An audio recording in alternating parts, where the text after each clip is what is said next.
Hi, everyone, and welcome to today's session where we're going to talk about the lover archetype, the bully archetype, and some of the biggest triggers in our business and what they actually mean. Okay. So I wanted to do a video on triggers and how triggers can show up. Some of the things that sometimes we should almost kind of look why we should look at triggers, not just about, obviously triggers are there to be addressed, that they are part of our wounding and they are things that we need to heal within ourselves, but they can also be part of our inner compass to recognize things in our business and areas in our business that are maybe not exactly right for us right now. Okay, and that sometimes that can be the type of clients. It can be types of work that we're not really that passionate about, or that we have things that we have to work through, or areas where we're not being objective. Okay. And it's interesting. So I decided to pull out two cards anyway out of the archetypes because, I wanted to talk about archetypes. And it was interesting because the two archetypes actually are completely aligned with this subject. So I'm going to make it a combination session. So we're going to look at the lover archetype first of all. So what does the lover archetype represent? So let's look actually just the lover archetype as a persona, right? And I'm just going to share what Caroline misses in her cards, and then I'll elaborate it in different things in relation to different aspects. So the light attribute is great passion and devotion, unbridled appreciation of someone or something, right? The shadow attribute is obsessive passion that harms others or self-destruction, devotion. Now, one of the things that is, if someone is a very strong lover archetype, and that's one of the most dominant archetypes, they have great passion for life. They have, they've got like, they just have this, they want to connect very deeply with the people in their life. And they often are very passionate about things. So they might be passionate about music, food, whatever they maybe do in life, but they've got this really strong emotion. So that emotion can be really extremely joyous and passionate and exciting, but obviously it can go into being obsessive. So someone who has aspects of the shadow trait within the lover that are not balanced or harnessed properly can be very obsessive in relationships. They can find it very hard when a relationship ends. Everyone, but there's a difference, and they can sometimes over depend, and it's like almost something is so that they want to deeply embed in something that there is there's an unhealthy. They find it very hard to disconnect, right? So their passion for something can be so obsessive that they don't see things rationally, right? From a business perspective, that means that someone's passion for their business, passion for what they do, passion for the tools and techniques that they do can actually get distorted, and I'll explain why. So one of the easiest ways maybe to explain it is if you think about when we first sometimes come into the holistic or spiritual industry and we learn new techniques or we get to use certain skills. We're really excited and we're so passionate that sometimes we can't see the wood from the trees. And it's like when a child learns something new, they learn to ride their bike, they're so excited and they just think that like Superman or Superwoman. And then they realise that maybe they're going to fall, or things are not exactly, or they're not as maybe they can cycle, but they're still an amateur. And it's like that, where sometimes we get very excited and passionate about things. And it's like, and in the coaching and the therapy and healing industry, there's things called the learning curve. And I can't remember, there's other names for these curves, and it's relation to do with performance. And it talks about how often when people first start out, they go through this excitement, so they're more confident and more passionate, and they're just so excited. They think they can, how could you say, well, the healers, it might be, feel as if they can heal the world. They think they're, it's like almost superhuman, and that takes them up. But then sometimes they often fall a wee bit. And often the performance cycle, and even when you're working towards excellence and mastering some, become an expert, it takes many years, and it's like a curve that can go like that, and it goes the way up, and it takes many, many years. And they talk about when you're mastering something, it can take about 10,000 hours to master something. When you're very passionate in your business and you're overexcited, it can be easy to put actually enthusiasm's great and passion, but when you can't see the wood from the trees and you're not being objective, you actually put clients off, and you may not actually see your business maybe as objectively as you should, because in a business, it's one of the things that a lot of spiritual solopreneurs talk about is, it's part of them. So that one of the things that I see is people taking things very, very personally in the business, when it's areas they really shouldn't be taking personally. They have to recognize that for lots of reasons. I'll talk about that a wee bit more. But one of the things is when you can't be objective in your business, and you become obsessional about your tools, you become obsessional about your gifts, you may be trying to sell your products and services to everybody and everyone, and may not be allowing other people to choose what's right for them, or allowing people to have different views than you, right? Or allowing people to have different insights than you, right? Now, that's just one of the things. But the lover has a depth of intimacy, and they have a capability with their audience and with people they know. They have this gift to be really intimate and to really genuinely care. I've got a friend of mine who is definitely has a strong lover archetype in it, and she's one of these people, when she comes to visit you, she brings you all these gifts, and she's so kind and so thoughtful, and she puts great detail in, and I get these bag of gifts from her, and it's, oh my goodness, the things that she gives, and she's so thoughtful, and she's got good taste and clothes, she's got good taste in what she eats, drink, that type of thing, right?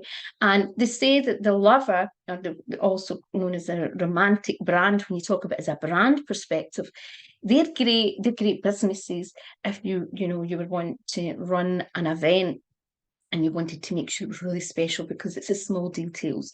They really take care in the small details, right? So they have this gift of being ready to go deep, right? And a lot of you will recognize, I sometimes in some archetype quizzes come out very strongly as the lover archetype, and there's a match with that sometimes with the alchemist or the creator. But it's about making things sometimes look attractive or pretty or just romantic and loving. And it doesn't have to be the romantic love. It can be a really heart-based love. So someone that is a lover brand, for example, has often an extended ability to be able to make their audience, their clients, feel really special. And that's why lots of holistic therapists are actually, who run spas, who run luxury type clinics, or events, are very good at making their clients feel it's about the experience. of people buying, often from the lover brand, they're buying the experience, right? It's not just about the product. So often the biggest attractor that the lover archetype or brand has is actually their ability to make people feel really special, right? So that's a really positive thing. But obviously, on the other side, if we think about Romeo and Juliet and we look at the devastation there, they were so in love, but so obsessed with each other that there was a tragedy. And that's the same thing with the lover. Sometimes they can be so passionate about what they do, so excited that if other people don't see things from the same perspective, they get offended, they get hurt, and they don't see things rationally. That's examples of lover. Also, the lover brands can be very like the caregiver brand in respect to they really deeply care and they want to make sure that, for example, their audience is cared for. And if they see other things that are not that something's happening, that people are not getting cared for or properly treated, it can trigger them, right? So it can trigger them in lots of things. So understanding, and there's so many layers to that. That's just, that's just a small part of the loving archetype, but it gives you some ideas. So where does the bully archetype? Well, the bully archetype is actually within us all, no matter if we ever think or class ourselves as a bully. But the bully archetype often comes from someone that has been bullied or been hurt and does not know how to communicate correctly in certain situations, is triggered, is maybe deeply angered, deeply frustrated or exasperated. And at that point, doesn't know how to communicate correctly what they're trying to articulate, right? Or how to deal with a situation in the correct way. So I'm going to go over what Caroline's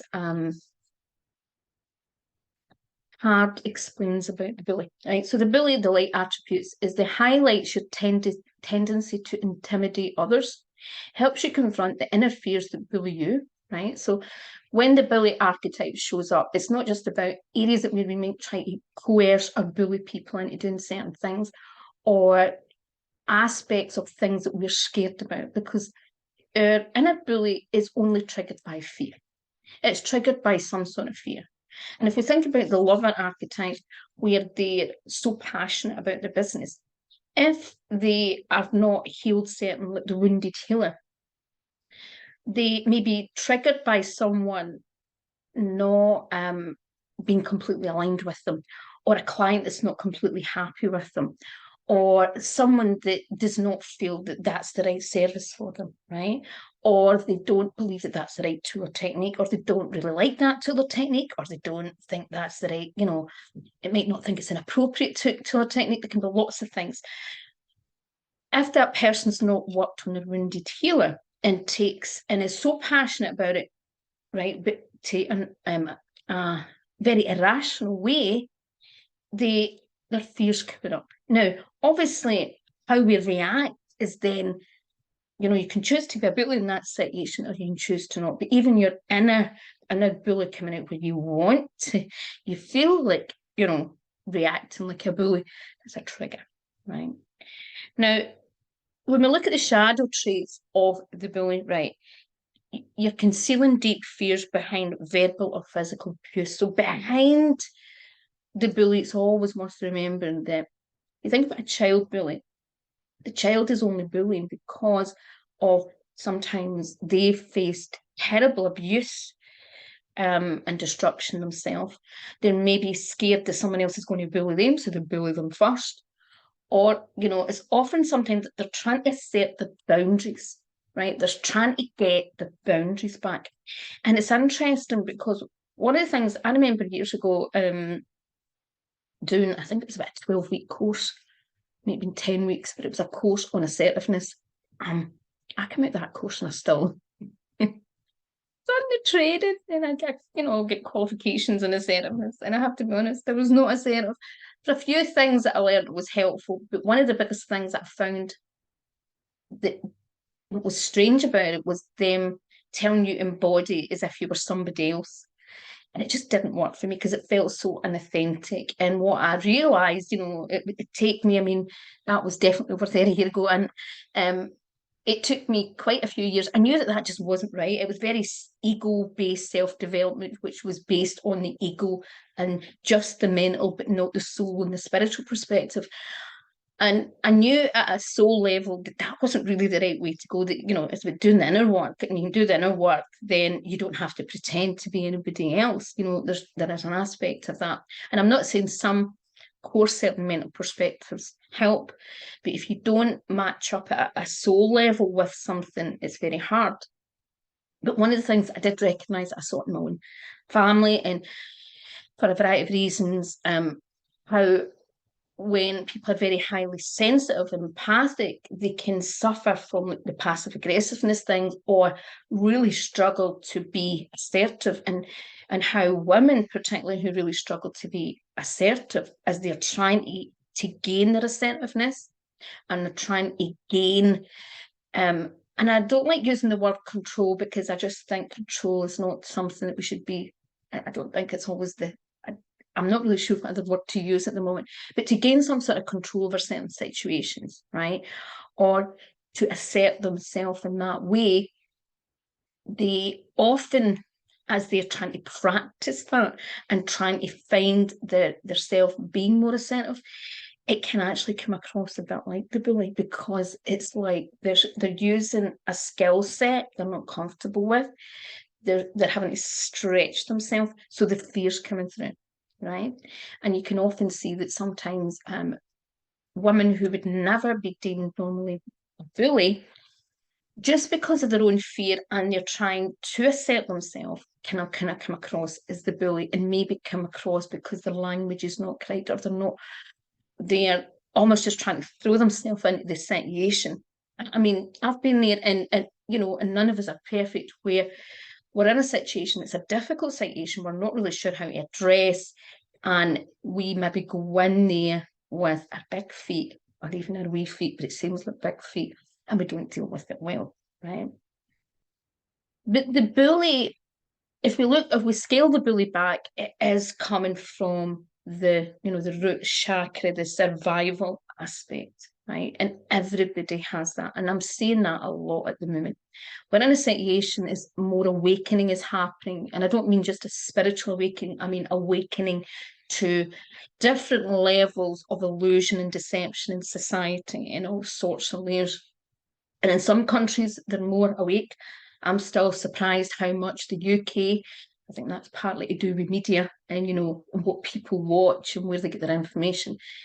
But we're seeing in the collective, generally people starting to wake up, and they're frustrated. Many people are angry. And when people are, for example, upset, and even when they're not showing their anger, but they are like a boiling pot, or whatever, their frustration is mounting up. They feel deceived, they feel stupid. I'm not saying they are, that's not what I'm saying at all, but what I'm saying is a lot of people at the moment feel as if they have been deceived in ways that things are not, and you know, they feel it's like inside their own fear, their heart is coming up, right? And when our fear and heart's coming up, we're all so easily triggered by bullies in society, bullies in the world, right? And bullies in government, bullies even in social media. If we look at even these social media giants, we look at the corporate giants and some of the agendas that they're pushing, and they expect us to do certain things, but it's them that's actually, in many cases, cause certain agendas and are the biggest contributors to these agendas, but they want us to pay for certain things. You're seeing it's a bullying tactic, right? But they are just being little children trying to assert control because of their own fear, and they want to be powerful, right? Now, in a business, it can be hard when you're online because you're trying to assert yourself, as sometimes some of you have your archetype is maybe the strong leader. In many ways, that's what your role is, to help lead people in certain areas that they're not very good at leading themselves. Some of these are coaches, mentors, whatever. And when you're trying to assert yourself in a situation, you know, it has to come from a state of balance, but we all have sometimes situations where we're dealing with so many other things and we can be triggered by situations. And the key here is actually getting the balance, the healthy part aspect of the lover in respect to Recognizing again what we're really passionate about, and recognizing in our business maybe areas that are not really where we should be serving. And if we're getting triggered a lot in certain areas of our business, of course, it's about facing what needs to be healed. But for example, if you're dealing with a lot of clients that you're triggered with, or there's certain set of work that you get triggered by, are you really soul aligned? Are you working from a soul perspective, or are you just focusing on the money?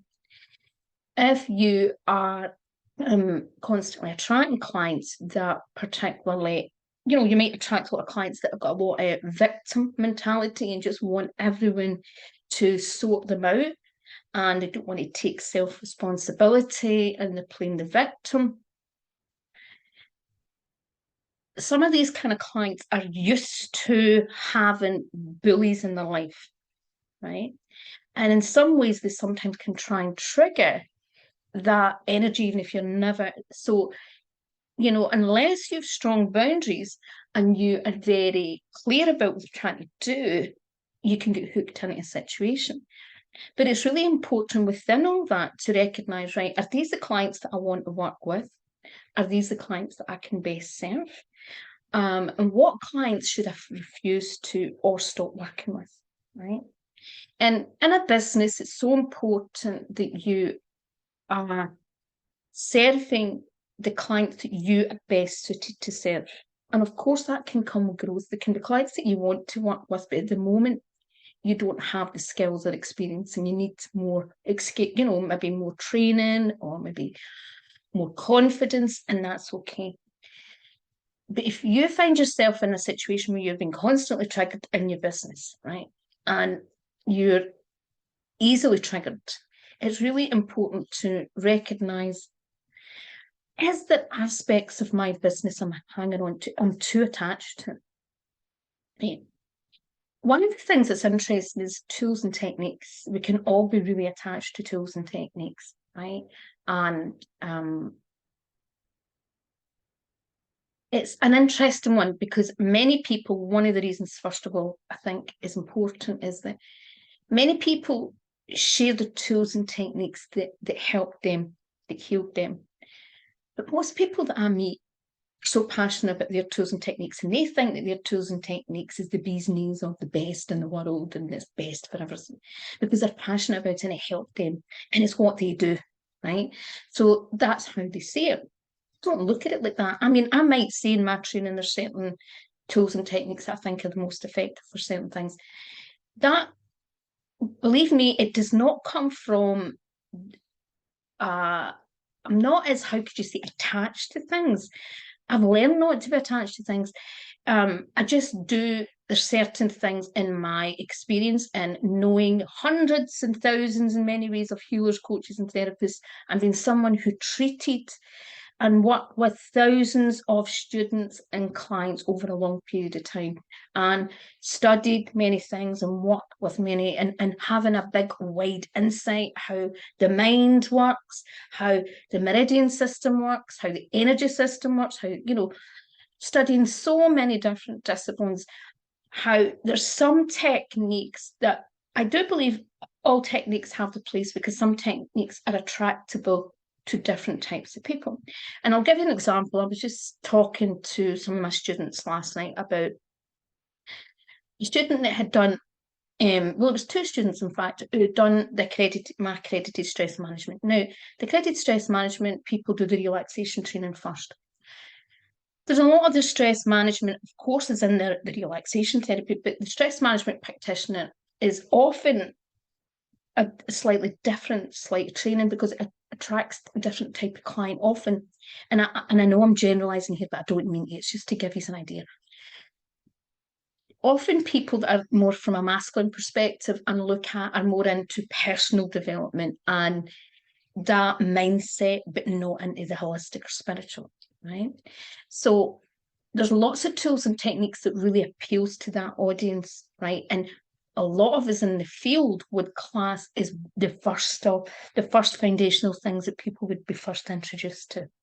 And then as you work down your path, it's like healing modalities. I've trained in so many different healing modalities and I've worked with I was very fortunate to be a friend with one of the who would be classed as a top Reiki healer in Scotland, and spend lots of time with him and see absolutely amazing results.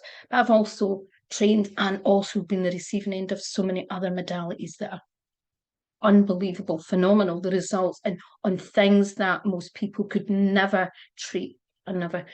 And I see the potential, but also see it can be related to the person that's doing it, how they do it.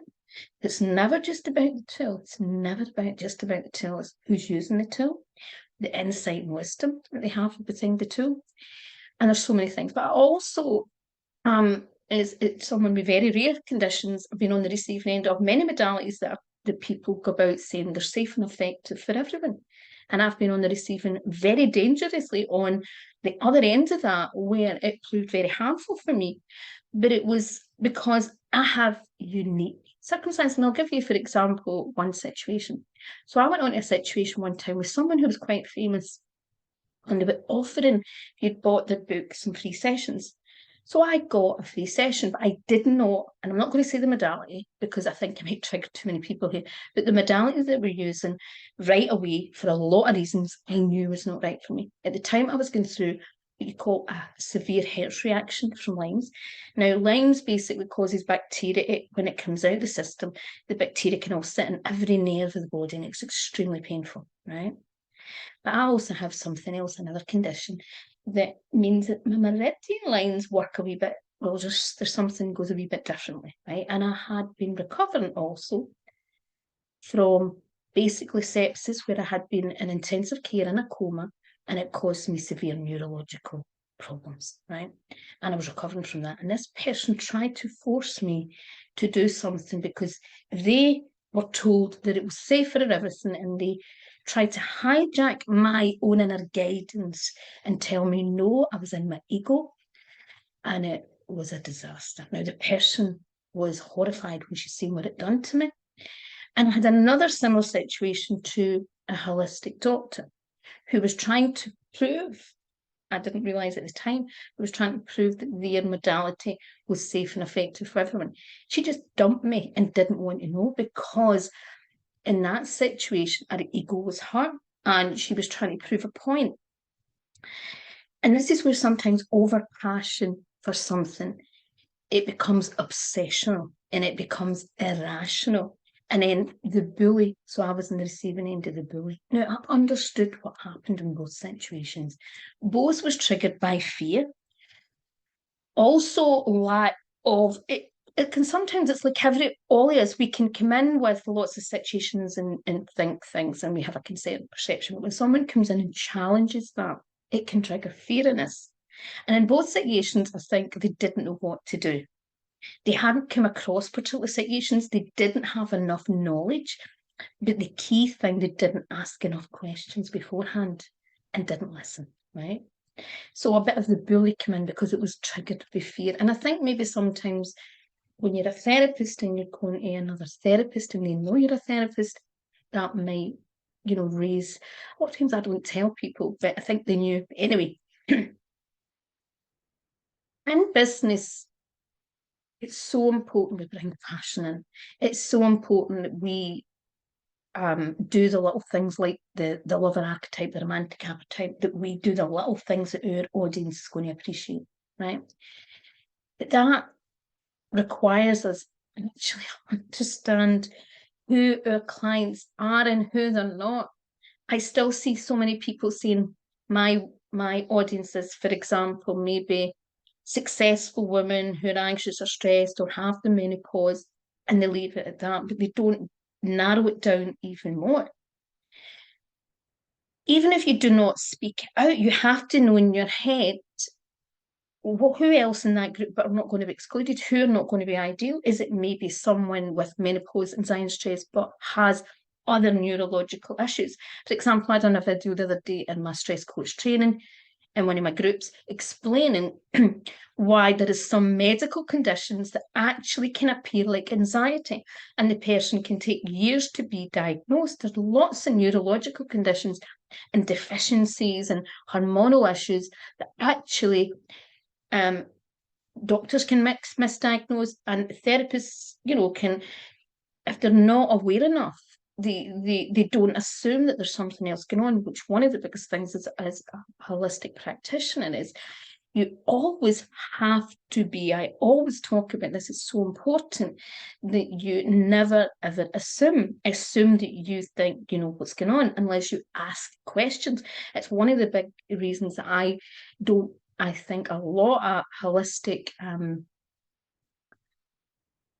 techniques and tools don't ask clients enough questions and make a lot of assumptions, right? So, it's one of those things that I think is worth talking about. And because the more that you get information, you can, even having a session, you actually get an idea right away. Is this the client the right for me, or should I be referring them on, or whatever? And it gets you not into a situation where you then are in a situation where you're doing something with a client you're not passionate about, that makes you feel really stressed and maybe lead to this, right?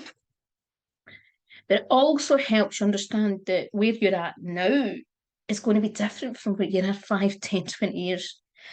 Some of the clients I would never deal with 30, so a lot of people maybe don't realise this about me, but I got ill, but I had started studying like a lot of modalities when I was ill, but I get iller, right? So there was things I was doing 30 years ago. And one of the things, friends, family always came for me for different things, right? When I was at college, I was asking people healers, right? So I was doing things. And one of the things, there were certain things I learned not to do because I didn't have the insight or knowledge. I was very obvious, I was quite intuitive also and discerning. And I had a few experiences at the beginning that taught me never to do certain things again. And if people asked me, I would say no, because of right? But the reality is, at the moment, triggering can be it can be a useful thing to see, for us, of course, to be able to see what's going on in a life, what's going on in a business, why are we triggered, right? Is there truth? I know some of the biggest triggers that I've had is truth. It's truth, and it's one of the things why I've chose different spiritual teachers in the last 5 years than what I would have chose 30 years ago.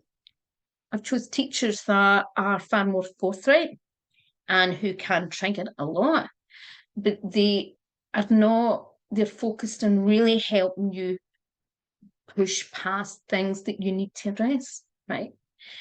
But then there's other things that I realise there's triggers, and there's things that need to be worked on, but there's also triggers where you think, this is not worth it. There is situations here that I'm constantly finding myself in that I'm not actually, I need to address that wounding, but do I really want that in my business? Do I want to be attracted in those situations? No. So it's important to understand that and to recognise the difference and recognise where you're attracting situations, or you're putting yourself out and you're not really being fair on the client or customer either. Because if you're not fully aligned and you're not giving them your all and being attentive to them, as you're not giving them good customer service or whatever, it is so important that we recognise that. I mean, I've got a situation at the moment, and I'm trying to look at somebody else to do some techie stuff for my other side of my business, because there's some things it just gets too much. And there is some areas that I'm not good at. I'm not great at sending emails for some reason. I find it easier to do voice messages. There is some obvious reasons why it's easier for me to do that. But when I go to sit down, it can actually take me a long time to write just a short email, which is, in a business, time is money. And when you have lots of people even sending you messages about, maybe small things, if that takes a lot of time, that can really kill your profit and kill even your business. Your business has to survive, and time is very important in a business. So, you have to find systems, and I try and automate everything as much as I can. Sometimes some people are not really time aware, and you can sometimes have customers that are not very time aware, and they don't think about maybe buy a really tiny product off you, but they expect you to reply a big long email or reply whatever. And you've got to learn how to do things, and you've got to learn, okay, is this working in my business? Or it's not, and it's not always easy. So I'm in a situation where I know that that can be a trigger for me, and it can be something just because it's not my strength, right? It's just not where my skill set is, that it's getting someone, but it's getting someone else who can work with the techie that feels comfortable with some of the techie software that I use. And so it's us always recognizing a business that some triggers come up because we recognize there's a problem somewhere that needs to be addressed. And it's about looking at what other solutions that we can have. Or do I need to get help in to do that area in my business? Or is it an area in my business that I need to eliminate? This is all important things for you to consider. But remember, for those of you who are the lover brand, just think about you've got such beautiful qualities, that intimate and deep connection. And the lover brand can teach us all about the importance of building deep connection with our audience and being more intimate and having attention to detail. But they can also teach us about where we get obsessional, where we get over attached to what we want out of a situation or what we think we should get, when it's all about the clients, it's all about the consumer. And one of the things that I will leave you with is that one of the most empowering things that you can do is you can educate people of the benefits and solutions of your product and service and why you have certain qualities and you're going to be aligned with certain clients.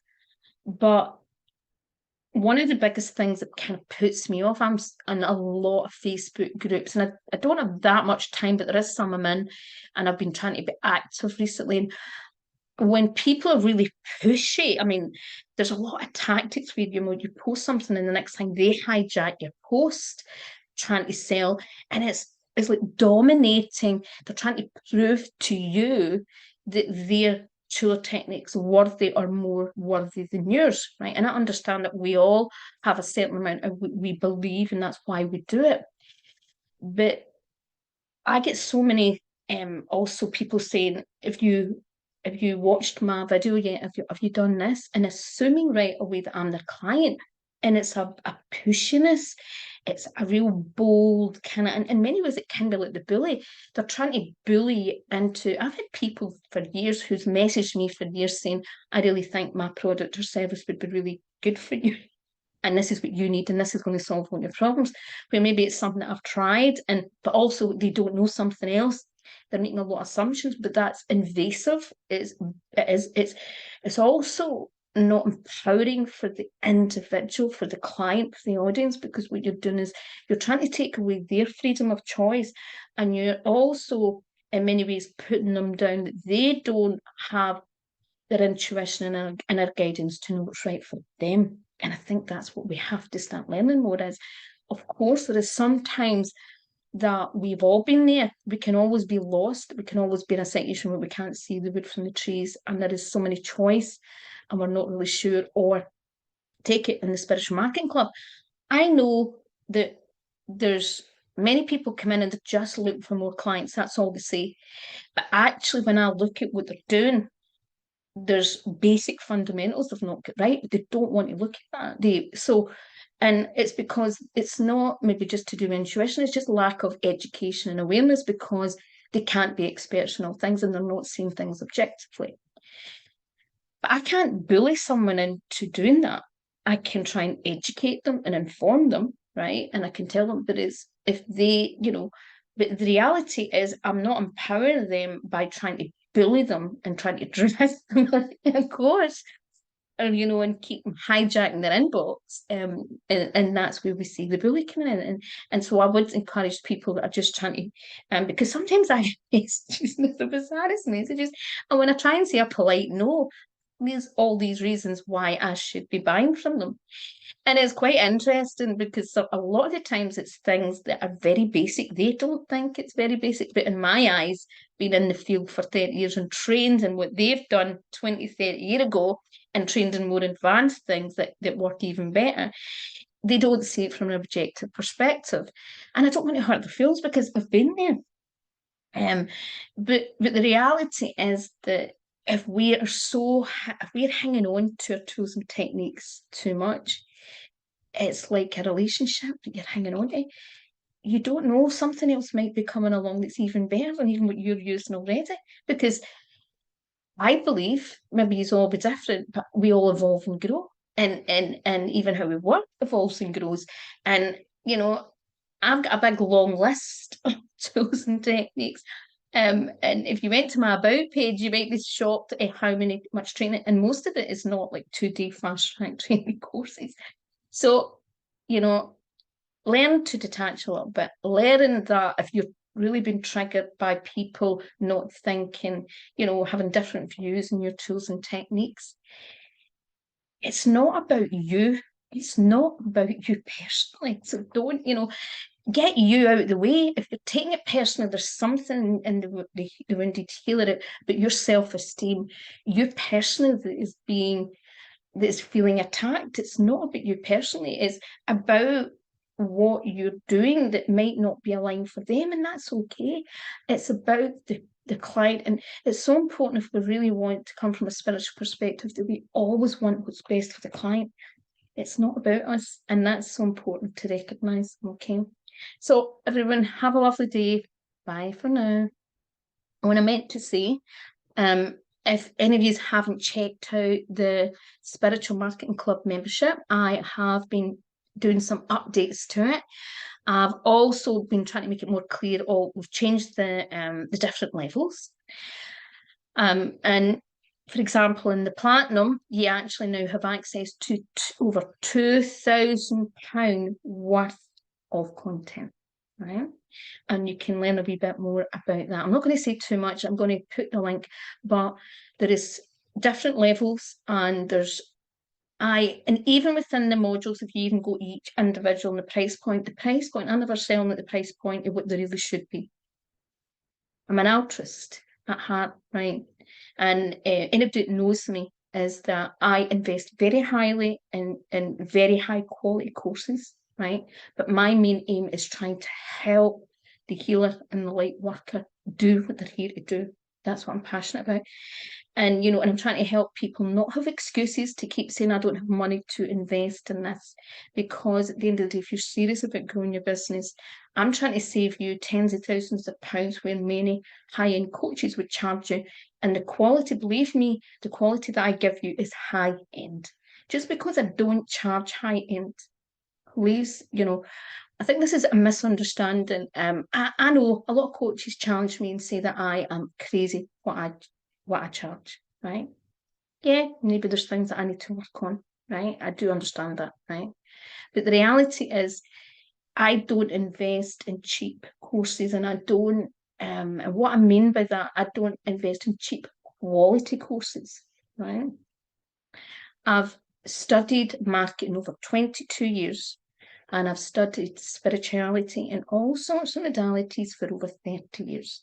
And I've tried to embody this into the membership to give you a place where it's a one-stop membership where you can get access to spiritual tools, support tools, tools that will help you with your purpose, where you are at the moment, as well as tools that help you start to look at your branding, aspects of marketing, things like even the psychology of marketing, looking at things from a marketing perspective, branding perspective, and how to start reaching a wider audience. I've also got a new analysis, a spiritual business analysis. It's like a tool, it's a quiz, which helps you. I'm going to be adding more to it, but it basically helps address, it asks you certain questions to get you to check in that there's certain areas of your business that you've got 100% aligned. If you've not got them 100% aligned, it's going to tell you that's an area that you need to work on. And one of the biggest things is that many people, it's the fundamental basics they've not got right. It's their business structure, or their alignment with the purpose and what they actually do and what they actually serve. Or sometimes they're too wide, they're trying to be too generic. But this quiz is designed to get the basics to help you analyse what area in certain areas of your business may not be, you've not got it fully aligned, and what needs to have work on, as I said. And it suggests certain things, some steps that will help you in the things that you should look at. Okay, so that's part of now the Spiritual Marketing Club membership. And as I said, there's different levels. I'll have to be honest, at the moment, I've done away with some of the lives. I was doing every 2 weeks, maybe a Q&A and whatever. And it had been for a while doing weekly lives, but people didn't seem to need as much of the lives to get so much from the course. I will be bringing some sort of monthly live back, so that will happen, but the content is there. You can, if you are on the platinum level, you get, I'm offering until now, we're in probably to the end of March 2023, the platinum level, you get a monthly one-to-one coaching session with me. It's a rate that's going to change, but it's because I'm giving you this. It's a special thing I'm doing, temporary in the platinum. I'll see how it goes, because obviously I can only take so many one-to-one clients. But if you check that out, get some information about all the different content and all the different things that can help you. Because one of the biggest things as a healer is that we can love our business and we can love our tools and our techniques and what we do, but lots of people are always overwhelmed by, they don't recognize how much business and marketing they have to do. But it's not just about how much, it's about getting certain things right. It's like your branding. I've been in the process of rebranding some of mine, and it's taken a long time trying to change things over. And I've been doing some things gradually just because I've been a business. The Spiritual Marketing Club, it's not always been called the Spiritual Marketing Club, but technically it's been going for at least 10 years, right? The name, I can't even remember when we actually started using the domain, but basically that's took a lot of time because there's lots of things, and I've got lots of content out there that has got different logos, it's got different colours. I'm slowly changing that. But your brand and your brand colours, brand font, your brand theme, your brand style is all really, really important. And it's important these things are aligned. And I talk a lot about that in the Spiritual Marketing Club membership, particularly the gold and the gold and the platinum. I should maybe make that clear. At the moment, the gold and platinum is more the marketing stuff. But if you are in the gold department, you also get the silver. And the silver is more the spiritual stuff, your purpose, making sure you identify what your purpose is. And then we also, I think I've got one, the client, attract clients is in that one as well. It might be wrong, it might be in the gold. But you can, I'm going to give you a link so you can check it out and see what's included. If you've got any questions, don't hesitate to ask. And you can cancel at any point. It's a monthly subscription. So have a wonderful day, everyone. Bye for now.